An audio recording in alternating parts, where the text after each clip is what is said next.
Hey, Tuba Hero here. I thought I'd just really quickly go over all the speed builds I've been liking to use on my Monk and my Barb in Season 20 so far. I've been playing SSF. This is the second Monday of the season. I've got 1400 Paragon, like close to 60 hours on Barb, 37 on Monk. So almost all that time has been spent speed farming, and I kind of feel like I've fallen into what'll probably be my favorite builds for a while. Although, you never know, I might just have an idea and change it, like half these builds by the end of the season. So this is LoD Wave of Light. It's pretty much what I would have done any other season, except with my lower Paragon, low-ish, like no Augs on my gear. Had to put all of my Paragon into decks, take out my diamonds and put emeralds in, which worries me on hardcore, but it turns out it's absolutely 100% safe still with this build. Just to get to a good amount of decks and have most of our gear ancient. And we got to add Rabid Strike, where I usually used Flavor of Time in the past over here. And now we can finally super speed farm T16. You could run this earlier, probably like pretty much right out of the gate when you have most of this gear and like a little bit of it in ancient. You could probably run like T14. But you're better off running some Tempest Rush variant on T16 than trying to run faster on T14 probably. T16 just gives so much reward. So here's a little bit. Let's go over the skills first, just in case you're wondering. I will have a D3 planner for all of these builds. So we got Mantra of Retribution, Transgression, Quicksilver with the extra charge of Dashing Strike. Serenity Ascension for an extra second of invulnerability on command. Epiphany Desert Shroud, Mystic Ally Air Ally, more recovery of spirit, and Explosive Light, which is a huge radius. This gives us more attack speed, more cooldown, cheat death, very necessary on hardcore, and more damage. So this is another place that like maybe it would be nice to have harmony or something, but nope, we're just going all damage for now so that we can kill stuff super fast. Because if you're moving fast but then it takes you forever to kill stuff, then what's the point? So we got a terrible map. What we do first is the instant we see anything, we hit our Serenity. That makes us invincible. Once we kill something, which we should do in one hit, then we get gold, and that'll make us invincible for the rest of the rift. So the only time you can actually take damage is before you take that first piece of gold. So now we've gotten a few elites. Like after one elite, I could be flying. Just kind of like talking while I do this, but we pretty much should have Dashing Strike on command. So I just go a few screens, Wave of Light, go a few screens, Wave of Light, and while I stand there to Wave of Light, my Dashing Strike recharges. That's where the 3 comes in handy. So if I only had 2, then it would start refilling at an earlier pace. But since I have 3, it'll last me a little bit longer. Because otherwise you get into this part where it's like dash, dash, dash is the fastest you can go. If you were to need resource, like if you get a speed pile on or you forget to hit Epiphany for a while, then you can hit Air Ally. That's another way to refill your resource. Generally, it's just passively giving me back, though. I used to play this on a version with no shields, and then I would still hit, like, the invulnerability button, my number 3. I would still hit that anytime I engaged an elite or anything. But we actually worked in Wildebeest Gizzard, and since we never take any damage, the little bit of shield that provides just lasts forever. So another alternative, if you didn't get to this amount of damage that I have right now and wanted to run this early. By the way, these are, I just got like the 2 worst maps possible. Maybe I'll run one more and hope to get better maps. You could run something like St. Archus, which would give you shields, and then pick up a massive offensive multiplier, main gem. Because right now we don't have Zays or Trapped, so you could just gain like 50+% damage by picking up one of those if your damage was just a little low, and then try and still be invincible. You're still not going to ever get hurt because of the gold drop, but you would drop squirts all the time, which is bad. So something like St. Archus might negate that and be better than just like the little bit of fire damage you get from Mage Fist. So we talked about the skills. Let's talk about the gear. We want to get a bunch of like cooldown-ish rolls. We don't want area damage, and RCR is okay. Pickup is okay, especially because I think earlier I was using this for speed greater rifts as well. I did that to get my first justice pieces. I just did like 60s or something in like a minute. That was before I got all the gear that I wanted for this, of course. So things like pickup radius, attack speed is okay, crit's okay. You already have a lot of crit damage because of the emeralds and 2 weapons, so I didn't mind missing a crit damage roll, but there would probably be a lot more damage if I rolled that attack speed to it. Just don't really care. Attack speed and crit and cooldown are big. This has like no... Well, it's got the crit chance, but I just picked this one because it's an Ancient Avarice band. Weapons, a cooldown roll would be nice.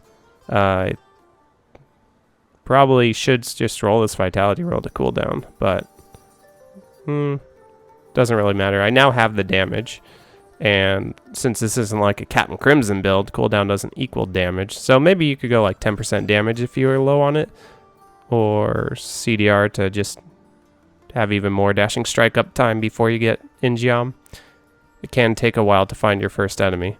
So like I was saying, there's a few ways you can make squirts work. You can actually just kill everything before it has a chance to hit you. You can use Serenity when it seems like that wasn't going to be an option. Like if you're going to click a pylon and a slasher is going to come out and slap you before you can do anything, you can just hit Serenity and then I'll still keep it up. You can go Mantra of Healing.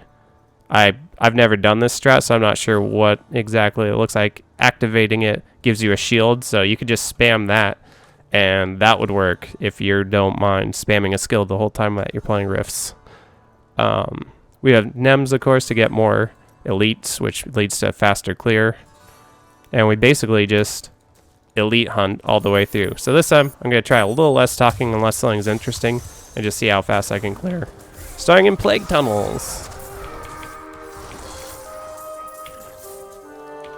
With dead ends.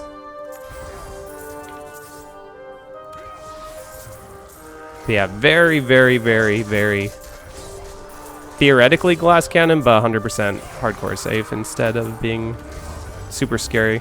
Like, I've had a multi-shot DH a few seasons ago that I ran out of gold when I got to the boss and just lost it for that reason. Because I hesitated, like I didn't focus on DPSing. I was like, oh no, I should go get some more gold. And then I ended up dying during the gold downtime. But for this, even if you had gold downtime, you just hit the invulnerability button. Bam, dead boss. 4 seconds on command, it's insane.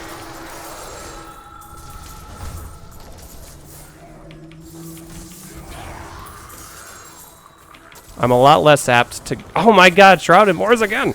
I'm a lot less apt to grab things like chests on this build.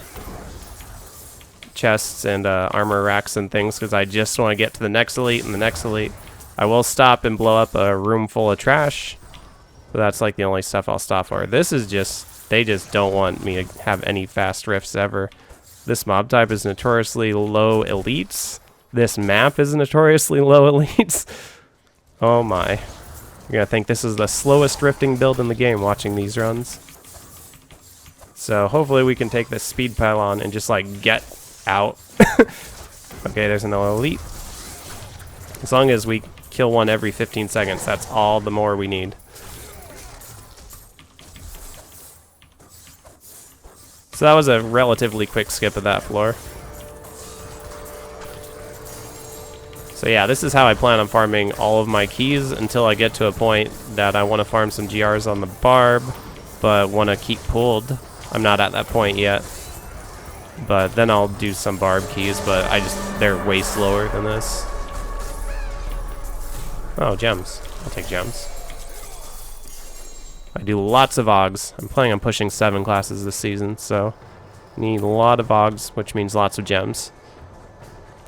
So that was the wave of Light Monk. Next up is my Speed GR Monk. Oh, I probably won't have room for stuff. Let's salvage.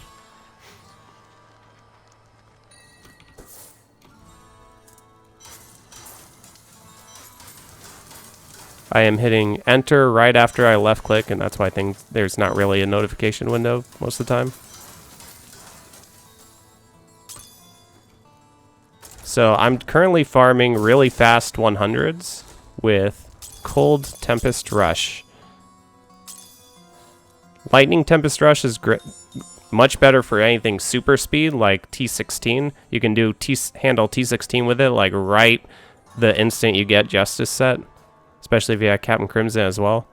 Tempest Rush pairs really well for speeds with Echoing Fury. If you got that attack speed buff up all the time with Justice, where the attack speed isn't going to like eat your spirit to death, it works really well. So this time I'm going to go start on the gear first. So we got Echoing Fury for that reason. We've got Unity so that we're really tanky. We got Caesar's Memento with cold damage. Cold and crit are great.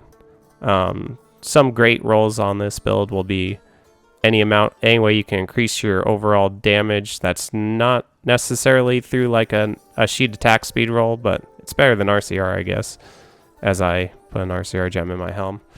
Basically, I had enough CDR, and I think I just rolled this, and I was like, I don't want to keep rolling, so I'm just going to leave that CDR and put an RCR gem in my helm.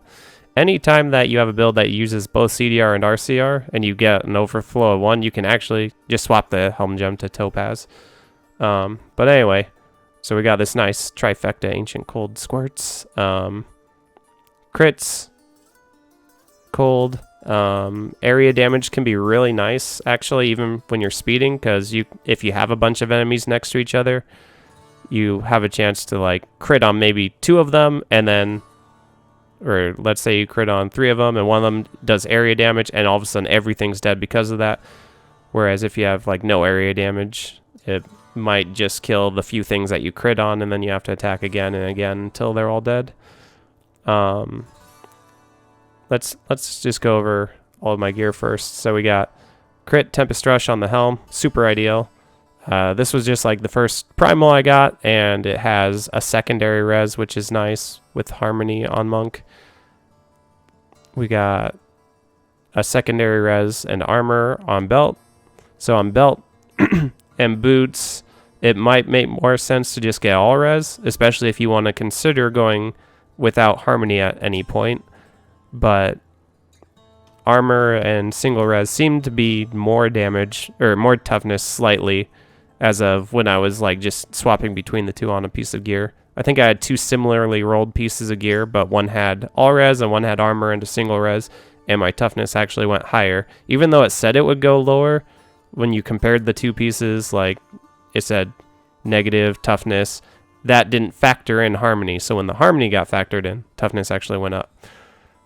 So that's why we go armor and single res on pants. You also get a bigger roll of armor on pants. So pants, you always want to go armor and single res.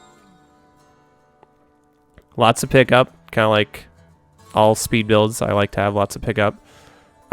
We didn't get armor on this, unfortunately, and kind of low dex, but hey, it's a craftable and it's ancient and it's got all the important right rolls, so I just stopped with this one. You have 2 options for your Captain Crimsons. I think you should always go for boots, because you might want to play Sun Wukong Tempest Rush, and if you get a really good pair of boots, you can use it for both. But if you get good pants, you can't use it for Sun Wukong, because Sun Wukong doesn't have boots in its set, so it's just like you don't have to use up any of the Sun Wukong slots. I guess you could, but all you'd be able to do is pick up a random legendary pair of boots, and there isn't a good one, really. Whereas if you get Captain Crimson boots with Sun Wukong, you can pick up Stone Gauntlets or one of the 2 shoulders that you might want to use. There's probably other things as well, but that's what comes to mind. So, area damage and crits, cooldown. You could pick up area damage here for more damage, but generally you're not going to be using that much of the area damage. Most of your time you're only going to be killing a few things at a time in speeds. I probably have a better obsidian ring than that for this. Until I aug it, I guess. So on this legendary power, since it's 500 to 600, like that sounds like a big damage range, 100% difference, but you got to think about the fact that the minimum is like a total of 600%. And compared to a total of 600%, the entire range, like the biggest difference it can possibly be, is only 1/6.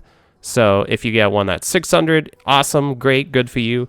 You've got a 1/6 more damage than if you had one with the same rolls with 500. So if it's somewhere in the middle, and then you get one that's like 20% higher, that 20% is really only a few percent by comparison. So because it starts at 500, it's actually like not as big of a difference as it might look.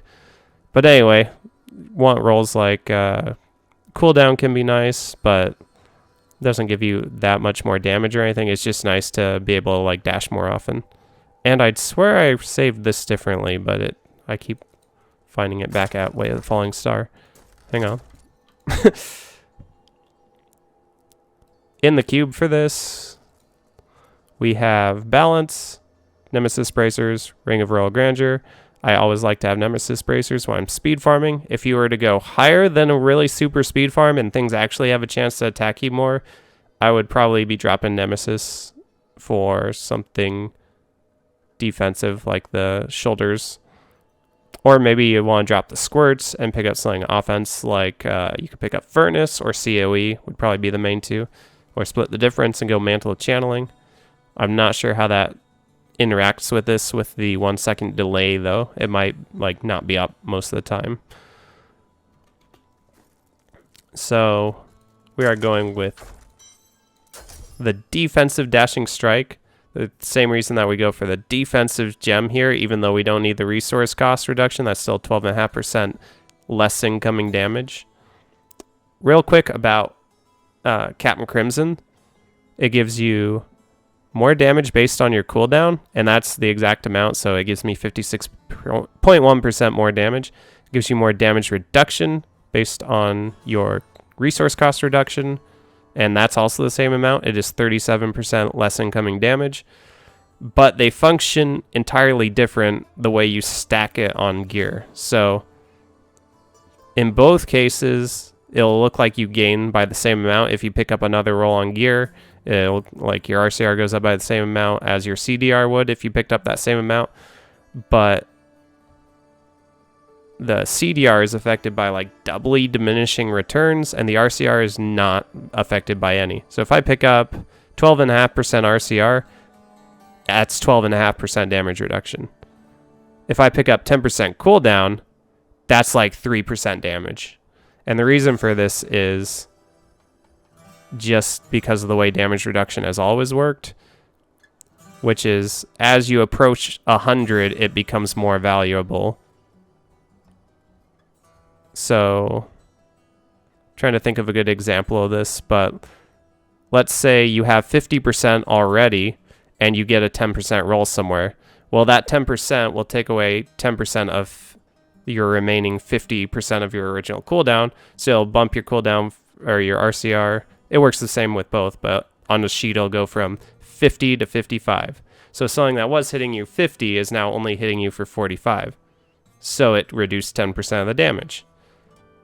So it, like that 10% RCR roll did give you 10% damage reduction. On the other end, if you're at 50% cooldown and you pick up 10%, again, it'll give you a 5% cooldown reduction roll.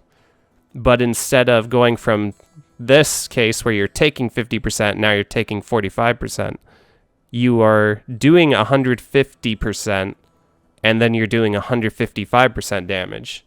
And that difference is probably like I don't know. I'll just math that out quick. Calculator. 5 divided by 150. Yeah, 3 1/3%. So keep that in mind. Don't pick up cooldown for the sake of buffing your damage with any Captain Crimson build, because if you don't actually need it for your build to do more damage in some way, like if it allows you to spam a skill more often, go for it. But if it's just because you want to see this cooldown number go up, it's gonna doubly diminish as you pick up rolls. So go for your attack speed if that helps, go for area damage if that helps, go for crits of course if that helps, elemental damage, but don't stack cooldown for that sake. It can also help for utility and speed builds, just like having Dashing Strike up more often, for instance. So, that's how Captain Crimson works.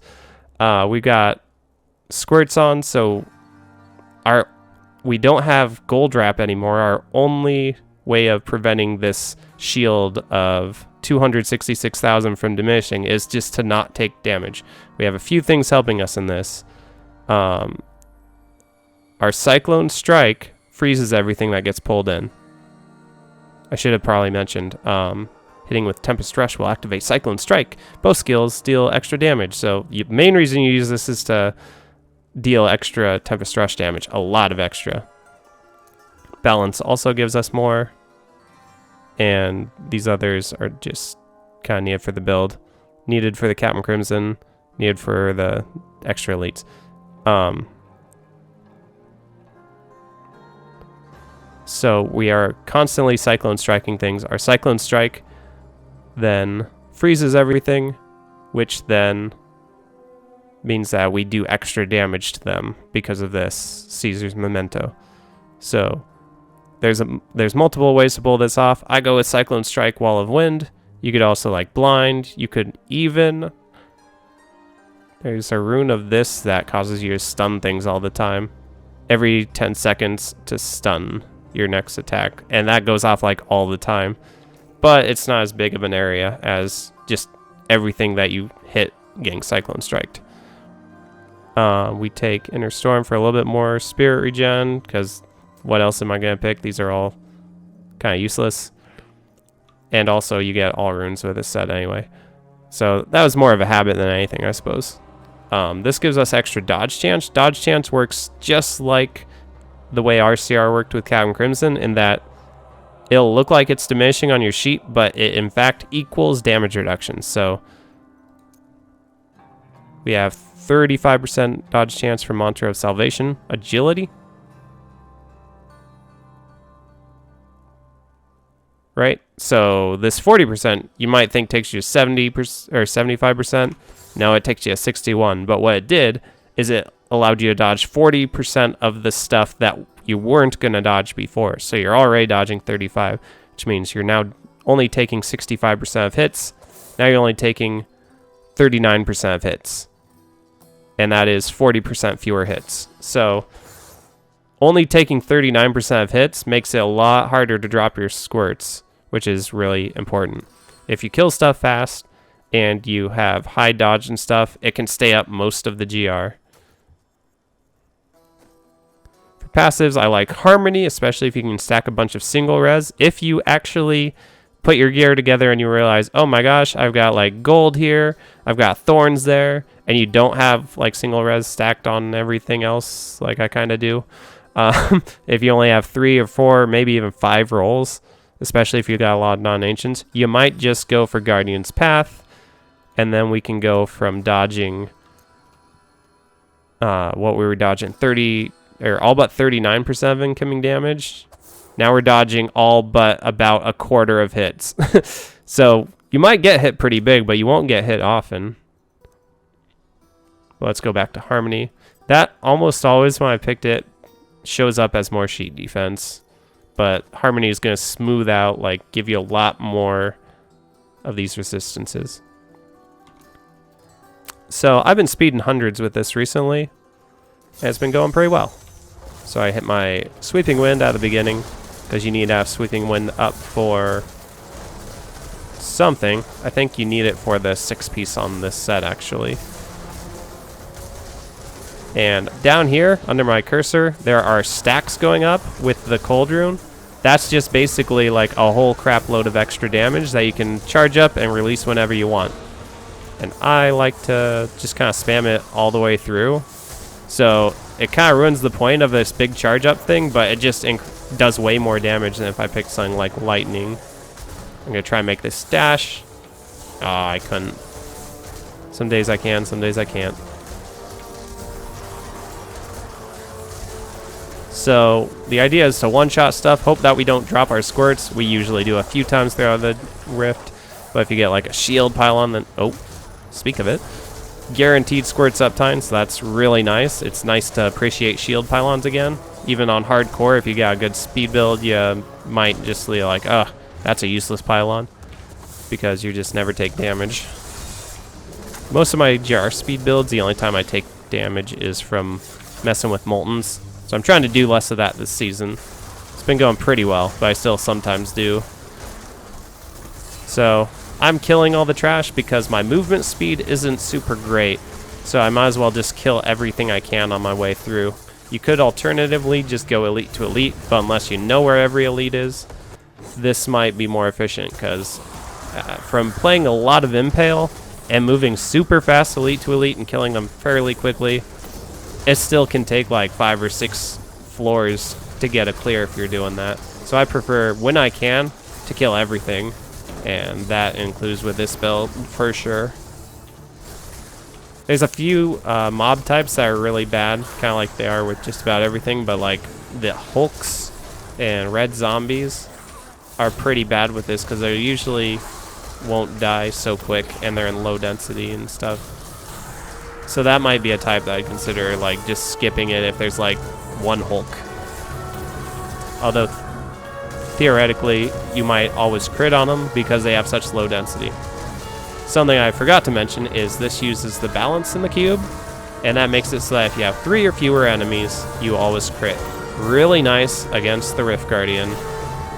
Really nice against an elite after you do, like, I'm spinning, and I pop. Oh, I just killed him with the crit. But if you, like, kill all the trash around a Rift Guardian, sometimes you barely take any charge at all to crit, guaranteed kill him. So yeah, this is where the area damage sort of comes in handy. Obviously, when there's only like 4 enemies next to each other, it's not even guaranteed, like theoretically, to proc, because you should have like 5 or 6 things before you expect one of them to proc it. But so this is the boss battle. He is frozen because of Wall of Wind, and it will be for quite a while. And now he's dead. If I had gotten there with squirts up, basically the instant they start flinching, I hit them. And that way, if they do attack me and drop my squirts, I got my big pop in before they do that. The idea is that I don't want to have CZ initiative drop off. That's at attack speed bonus, because this does scale damage with attack speed.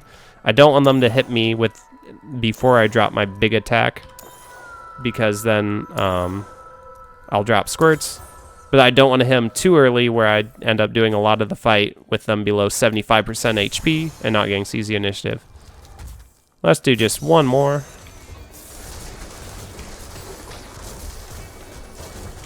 So like this stuff, really low progress mobs. I'm basically just prioritizing the Golgors.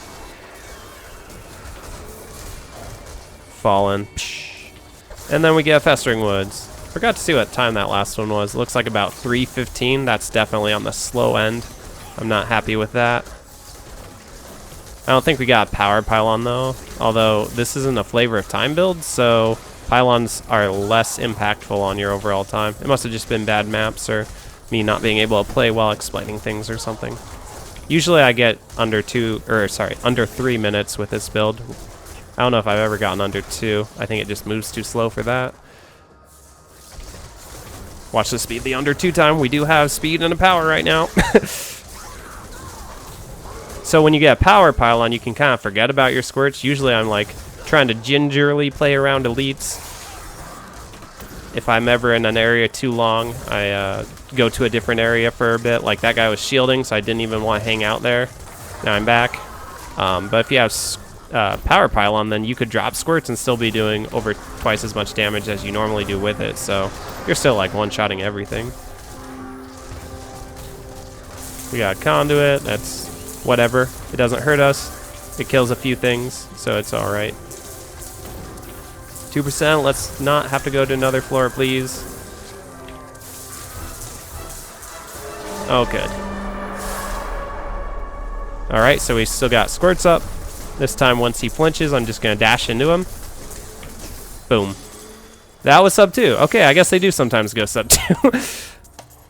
145 about. So, let me grab these.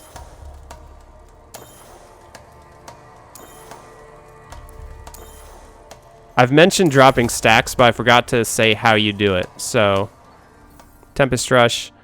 When you stop channeling Tempest Rush, you cause an Icy Blast, which I used to think meant you have to release it and then you can keep going. But it turns out if you hit a force move button, like I have spacebar to always force move, if you hit force move, that just makes him flinch and he'll pop it. It doesn't look like he even stopped moving ever. He just drops it without anything. So that's my main way I set it off. Another way, especially if I want to keep Dashing Strike up, is I'll just like, I'm here, Dashing Strike right there, and then that'll set it off and keep my Dashing Strike buff up.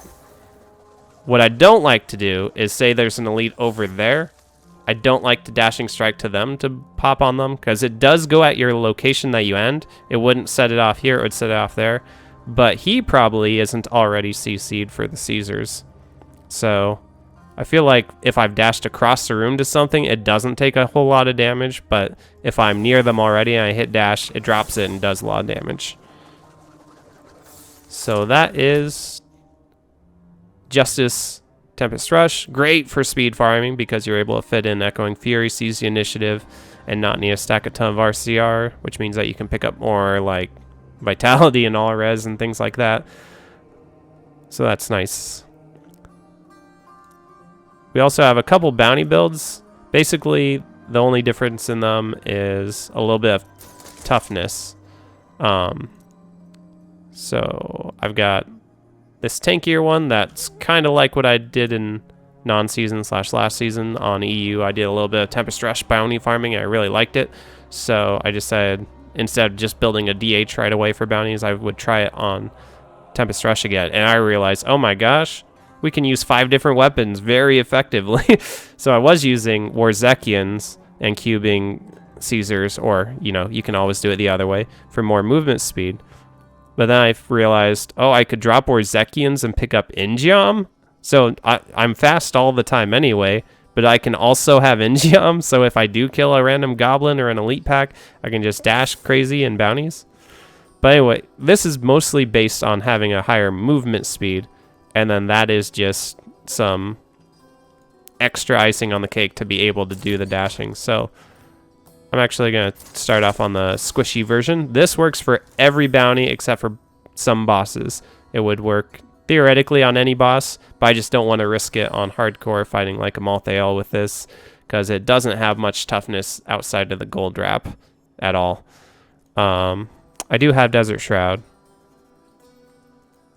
And Wildebeest giving a shield. But yeah, Squirts is going to mean taking double damage, so that probably negates the Desert Shroud. But anyway, it's still really strong. So for the squishy version, and this is probably what I would do if I was grouping, because you can't use Unity anyway, I use Rechel's Ring for the extra fear movement. So there's a chance of that. This has 5.1% chance of fear. For this version, I wear Echoing Fury, which comes with a chance of fear. I just noticed it's basically minimum, 10.6 out of 20. But yeah, if you're going to use Rechel's Ring, you should wear the Echoing Fury, even though we have all these fist weapons and stuff at our disposal. You could wear any of the other 3 in this hand. Probably would make sense to wear an Ingeom, so I would get the max legendary power actually, but I didn't think of that. But this is Ogged, and those aren't, I don't think. Still Justice stats, still want similar rolls. We don't care at all about area damage anymore because things are basically never in density. And we're using Lightning Field, the Electric Rune. It's kind of nice that you get the free lightning damage if you're doing this kind of speed farming. Because, like, I don't have it on my squirts, so that's just an extra source I got. So now I have a normal amount of elemental damage. This equals movement speed. It gives you 10 stacks of extra sweeping wind, which with Justice means at that point you have an additional 50% movement speed. You used to choose between that or Echoing Fury, giving you like 25% movement speed, but a lot more attack speed, which equals damage. But now you can just pick both, and Ingeom, and Balance. It's awesome. We got the Obsidian Ring to help with cooldowns, because you aren't always going to be hitting an elite. And we don't really have any other ring that we'd want. COE kind of stinks, because it's only up for 4 seconds out of every 20. since they have 5 elements on Monk for some reason. Passives, I picked up Harmony just in case, you know, there's a point where you drop gold. Hopefully you don't get one shot. But in general, you just don't drop gold. Let's turn in this for XP. And now let's do round of bounties. What do I have the least of? Looks like Act 3. Okay. I could do any Act 3 boss with this build, but I'm going to switch to the other build to just show how it's still kind of fast. This one is a lot faster, potentially. But that one's still kind of fast. So, like, if I had Warzekian right now, I'd have a slight movement speed. This build is almost entirely, like, you get the Way of the Falling Star movement speed. The rest is based on killing things. So, boom, we got a little bit of movement speed. Let's go. Our mantra gives us 30% movement speed every time we kill something.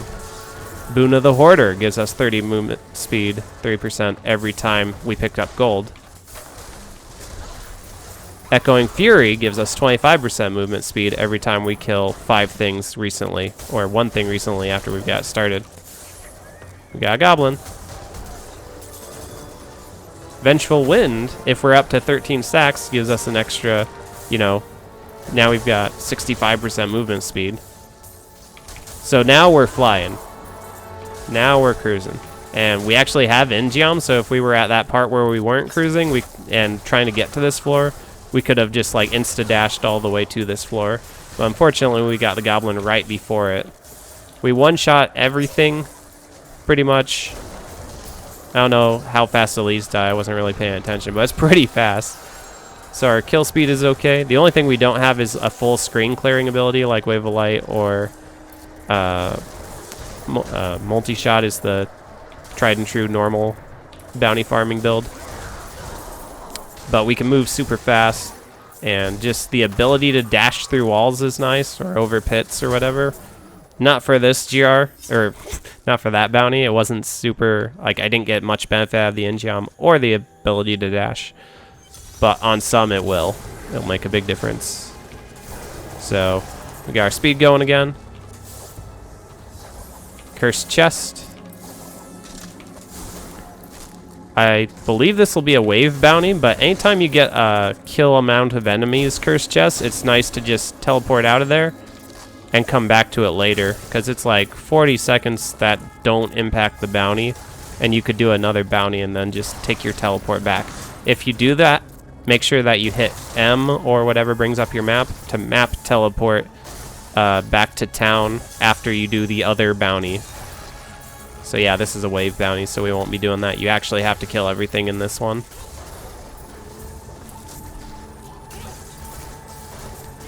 So I'm sure there are other faster moving builds for sure. On a lot of bounties, this feels really good though, this build. And then nothing compares to if you need to go a long ways and you get an elite or a goblin and you get an Ingeom proc.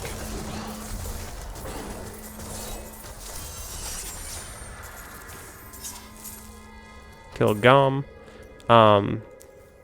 So what you can do, like, I'll show what I use for my tankier version of this, but what you could also do is just do everything but the bosses. Oh!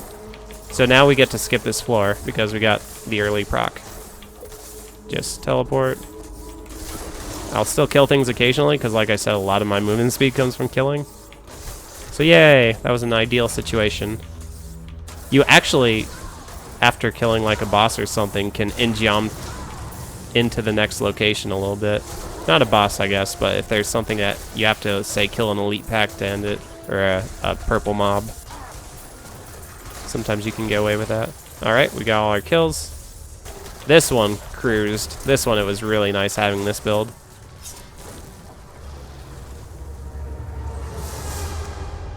But like I was gonna say, for boss bounties, you can just take like a Greater Rift build into the boss fight if you're worried. That is how I would do Malthael. Although, in reality, like, I tried him with my tankier version, and I picked up, like, Crystal Fist, I think, for even more toughness, and he still almost procced me, and to me that's, like, an unnecessary risk, when I could just, as a solo player, make sure I just don't have Malthael in the game if I'm going to do Act 5. Like, it's really simple. If you're in a group, like, nobody wants to fish the bounty acts. And also, there's going to be somebody like an impale DH who could take him out, no problem. Here, I just thought going back for the bounty might be, or the waypoint might be as quick. If I can find where I go.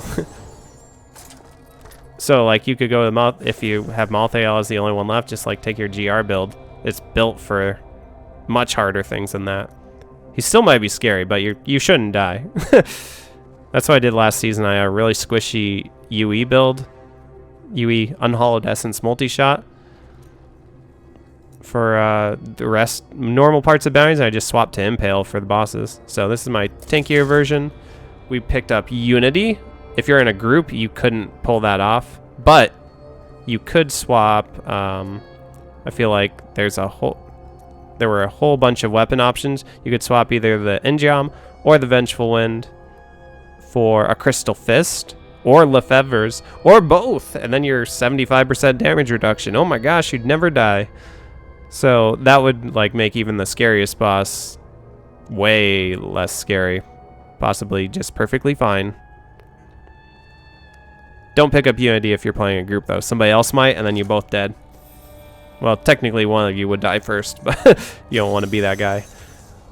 So for this we drop, since we drop Retchel, we're wearing a Vengeful Wind, because if I can avoid it, even though I like one-shot everything, I don't want to, you know, be fearing things.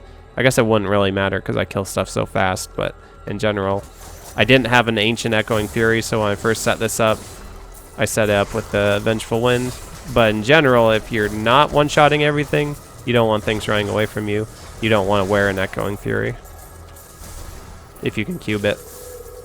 So that wasn't the way to go. Oh, I had an Engiom proc. Whoops. Gotta save time.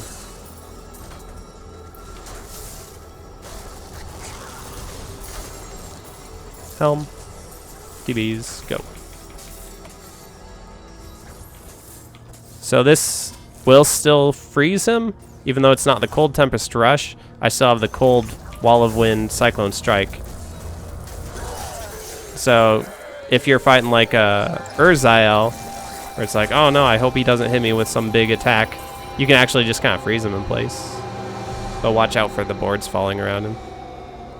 But yeah, we still have the boss CCing with the Wall of Wind, and just kills so quick with it, even on the Lightning version. So that was the tankier version of my bounty build. I almost forgot to claim the bag. I was just gonna leave the game.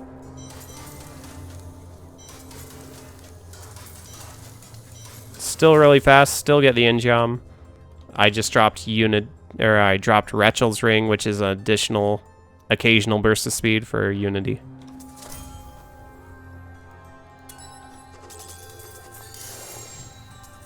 No primals even.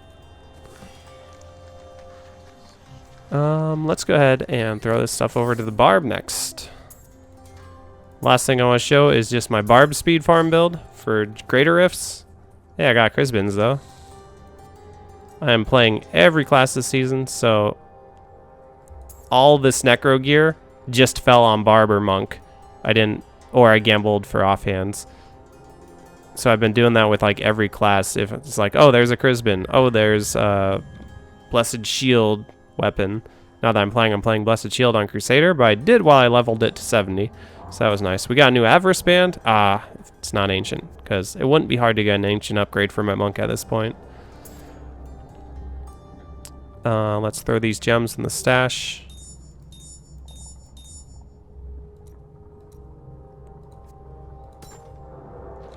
And go to Barb. So this is my favorite speed farm build of the season. I like that Tempest Rush one a lot, the Cold Tempest Rush that I was farming hundreds with. This one I like a little bit more because it moves faster. I think the Monk one will have higher potential if I can drop some of that toughness stuff to pick up damage when I gain more Paragon. Because I had a lot of stuff, like the dash was toughness, the mantra was toughness, the unity ring was toughness. If I could swap like a unity for a Rorg and then pick up furnace or COE, it would be a lot of extra damage. But right now I just want to keep the squirts up as much as consistently as I can. So this is my hundreds farming build. I tried doing one with ambos and the offhand for like 4 GRs, and I just didn't like it as much. It was killing things as fast, if not faster, but the movement speed was slower, and I didn't like the potential for my attack speed to be really low on the Rift Guardian if something went sour. I just didn't like not being capped off on Fury all the time. So, speaking of being capped off on Fury all the time, I like to use Bul-Kathos' weapons. It's a paired set of mighty weapons, not swords. They are one-handed mighty weapons. And like I said earlier, I have like 60 hours of Bard played this season, mostly doing speed farming, although also the very slow slog to 70 at the beginning. We like to pick up cooldown stats, crit stats, not area damage stats, not attack speed stats. So I got average damage on ring, that's still good. But I would rather have like 6 crit chance there over that, but you can't just, pick whatever stat you want. We have something similar to that on this ring though. We just have average damage instead of cooldown. This is the minimum about that I would want to go on my cooldown. I think you could get by with 40 probably, but right now I've got a roll of 7, a roll of 6, a roll of 10, and a roll of 6. So that's about the same as having 4 rolls of like 8 or 7. So even though I've got one that's maxed out at 10 on a weapon, you could definitely get by without it on your weapons and still only have 4 rolls and still be fine. But yeah, we've got that much cooldown. You don't need to get any more cooldown after you have the right amount of cooldown. If after that you pick up defensive stats, like this is all defense except for the rend. I don't need to pick up cooldown, don't need area damage. Just like pick up radius and defensive stats after that. I've got a lot of vitality with this build. 900,000 life right now, which sounds kind of insane for a Barb, but what it means is that I can drop a lot of defense and pick up Nems instead of Mortix. I do not use Mortix when I'm speed farming. I do not use Mantle Channeling when I'm speed farming. I just kill fast, and when I do take damage, Blood Funnel heals it back like instantly. I could be half health and full health within a second, guaranteed, if I'm fighting like 3 enemies. I don't know why it works that way. I think there's something to do with crazy attacks being counted, like the ticks of Rend or something, but I think it worked that way before when I was just playing regular Whirlrend as well, before they added Rend to stuff. It just heals you back instantly all the time. It's awesome. So that's the Whirlwind rune I use. You can get away with that on Bul-Kathos. On others, you need Wind Shear. But then you can get insane recovery from Swords to Plowshares. But anyway, I'm using Blood Funnel. I'm using Ferocity for extra movement speed. You could pick up more damage with Into the Fray. Don't use Bloodshed with Rend, because Rend doesn't crit, but it does scale with crit. But since I'm rarely going to be in 90 density, I pick up Ferocity for more movement speed. We're taking Insanity for bonus damage. We are taking Merciless Assault, which means that it's not eating away as many of your cooldown ticks, which is nice, and it moves you around fast, which is nice, and it procs Band of Might, which is the main reason that we have it on the bar. This is the most movement speed you can get a sprint, that's why we pick it up. We put this on the bar not to activate it, but for it to be activated and to have its rune. So enemies killed while bleeding, rend on other enemies. This means that since that ties in with Lamentation, Rend can stack 2 times. Basically, the instant you Whirlwind something, they have 2 stacks of Rend on them. This can put another 2 stacks on them. So if there's an elite here and 2 things by him die within a second, he has 1 second of taking double damage basically. And then if another 2 things die, then that next second he's still taking double damage. So anytime something is dying near things, they are taking, as long as it's more than 1 thing, they are taking double damage, which is awesome. The other thing it can be good for is if you got like a power pylon and there's this big swath of enemies, you can just go through the middle and they'll die and then they'll spread to the other ones next to them and kill them. That's why I put it on when I'm rifting with a Barb, is just to spread it better. We go Focus and Restraint this season. I'm pushing with a non-season build, but I'm just talking about speed farming today. We're going Focus and Restraint. In the cube, we've got Obsidian Ring, Ambo's Pride, and Band of Might. So we get the nice cooldown of Obsidian.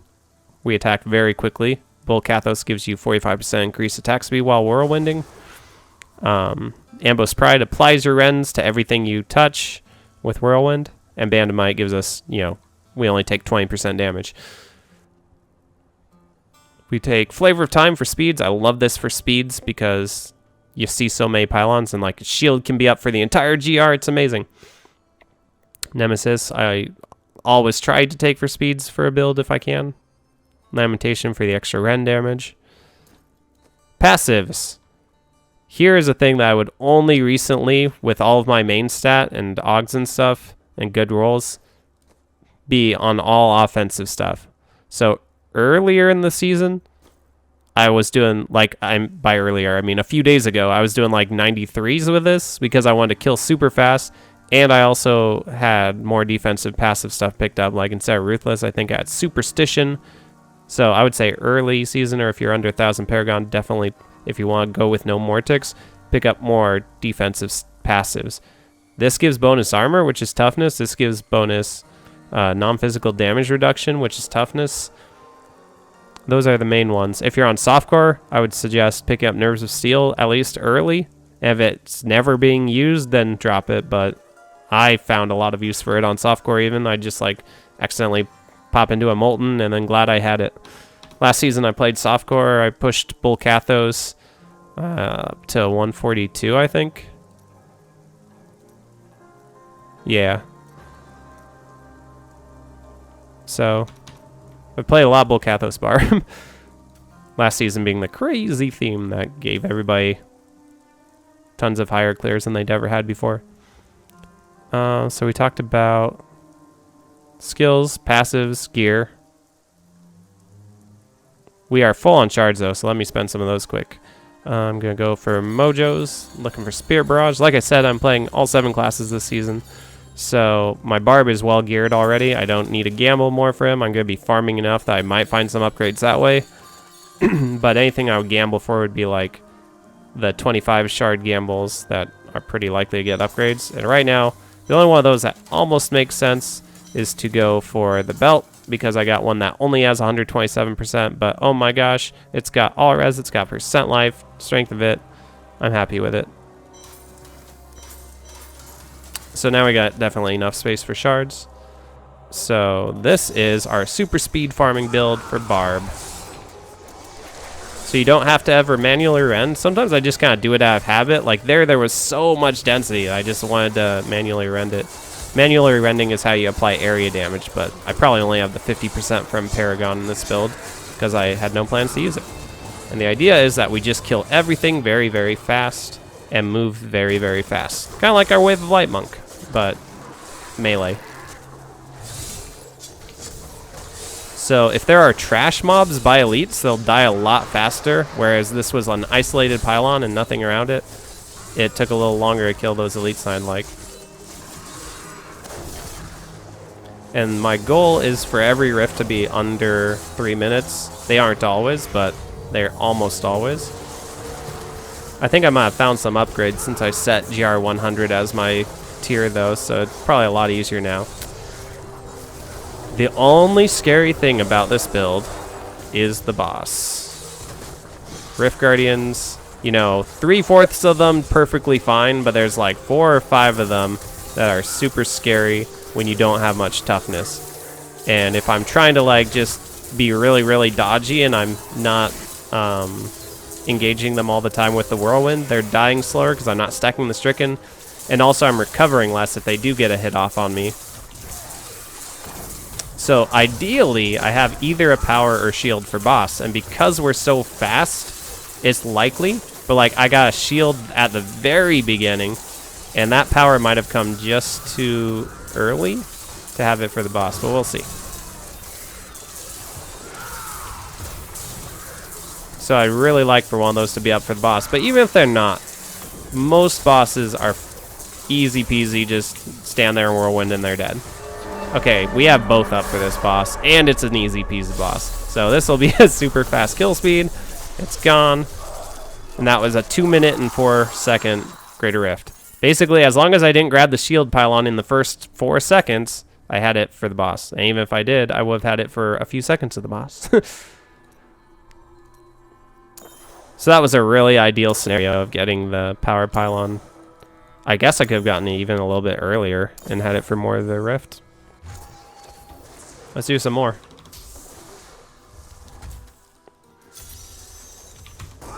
So this is the build I have the easiest time just grinding away. As long as I'm not running into a molten explosion, nothing's proccing me. If things hurt me, I get it all back from the blood funnel. I'm not sure if I'm not looking at my health bubble, but when I used to look at my health bubble, it's like constantly going up and down. It probably is right now, but I never ever lose much, like more than 50% health. If I tank a like charging beast from the Fields of Misery, yeah, then it'll go down. But it comes right back up after. As long as you have a big enough health pool, basically, you'll never get procced. If I had a little bit bigger health pool, I could even tank Moltens. I did that back when I was still running Superstition. Moltens only, like, if I took one of them, it only took me down to like 10% health. So a little bit more health or a little bit more armor from getting more strength. Like, pretty soon I could tank a Molten, basically, is what I'm trying to say. But that also means if you tried to play this build, this seemingly super tanky build, and you have like really ideally rolled gear that doesn't have vitality anywhere, like, oh my god, straight DPS, and you have 400,000 life, and you try playing this, you're gonna get procced all the time, because a lot of things actually hurt me by 400,000 life. I just heal it back up instantly. So I would definitely recommend just sacrificing a little bit of your strength, that all too easy to come by main stat, and pick up some vitality. Right now I've got 650 in my Paragon because I got a lot on gear. But for instance, when I pushed, I only had like 10,000 something strength when I did a GR 120 because I just dumped like 3,000 vitality in my Paragon and never procced. It was nice, as I recall. I don't remember it taking a lot of damage, basically.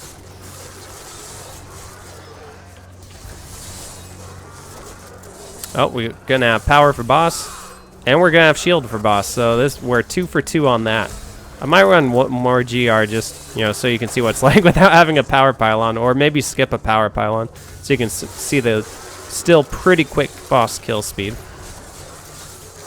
But yeah, I could do this, like I did this for maybe 8 hours in a row yesterday, just farming 99s and then 100s. And if I ogged everything, I'm sure 101s, 102s eventually at the same speed. So that was 244. First one was 204. Like I said, we're going for all of them being under 3, but sometimes everything just lines up against you and it's not. That's okay. My fastest runs are sub 2, for sure. I like to whirlwind back to Auric because Bul-Kathos gives a movement speed bonus while whirlwinding. You could also charge, or you could just walk. So I like to blind salvage after the second run, since I'd never spent all my shards entirely. Wait, we are going for mojos. Since I didn't spend all of my shards originally, I need to spend some now. But now we can definitely hold one last run. Let's see how bad it can be. Watch it be a God's tier Spire. The mobs aren't, for sure. So, Molten. This is the one thing you worry about, right? So, I'm going to try and avoid that middle one because I knew it was going off first, and I did. But if I didn't, then I would be on proc for a while. But basically, you just then don't get Moltened again. Let's see if we can tank a Mount Lord Smash. We can, or more likely we dodged it. Yeah, those seemed like too low of numbers of health dippage for a Mount Lord. Unless we're just like a physical res god that I didn't realize. Well, shield for boss again, almost guaranteed. But if we see a power, we're not going to grab it. Just so you can see the normal kill speed.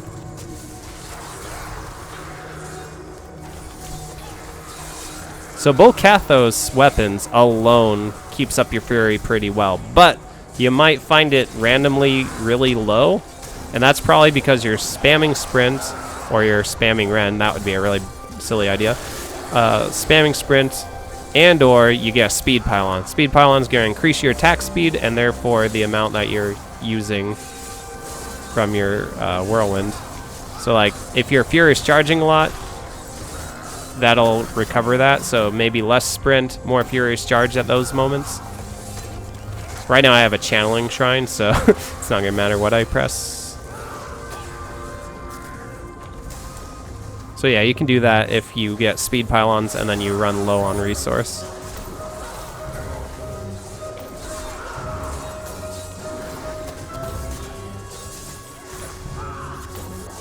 Taking damage also increases resource.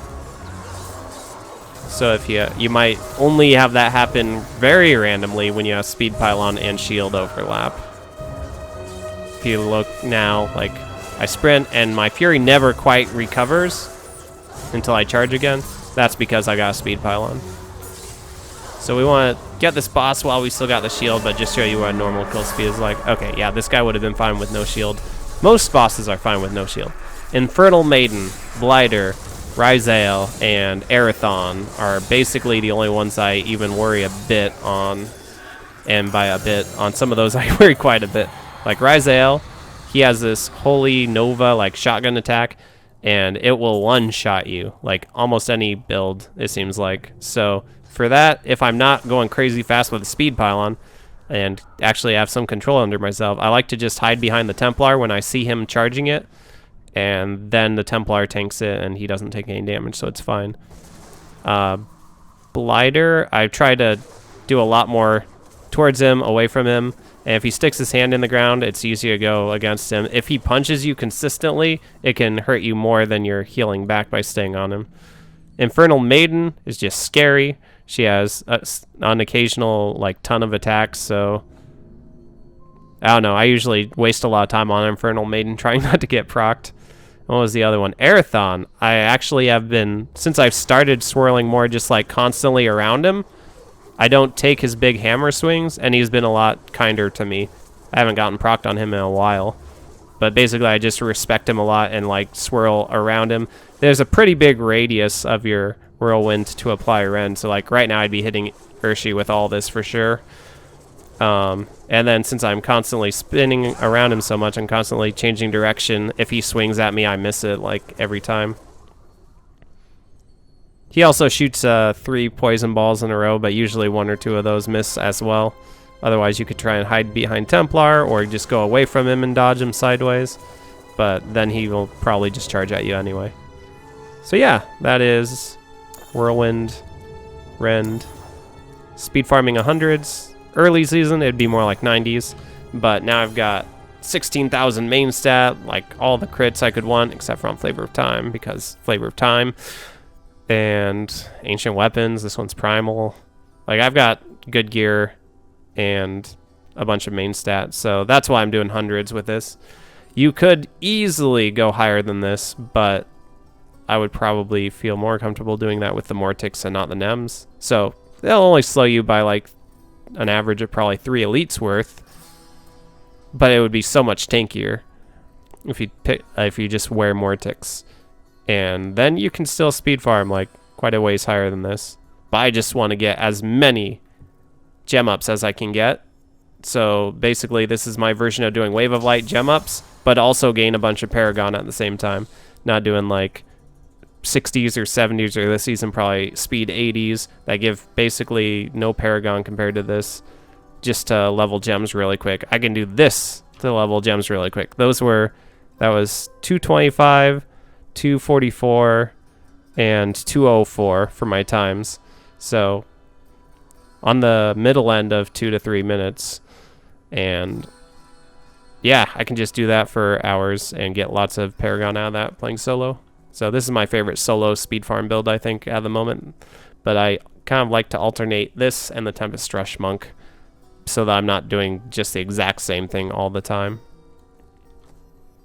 So yeah, there's lots of variations. especially this season. You could go with the Ambo, and then you get to pick up a free legendary power. I went with the Furnace, tried that. I didn't actually go and try a COE because I was killing things so fast. I didn't think it'd make sense to just kill 3 times faster on occasion. Seemed to make more sense to be able to kill the elites faster.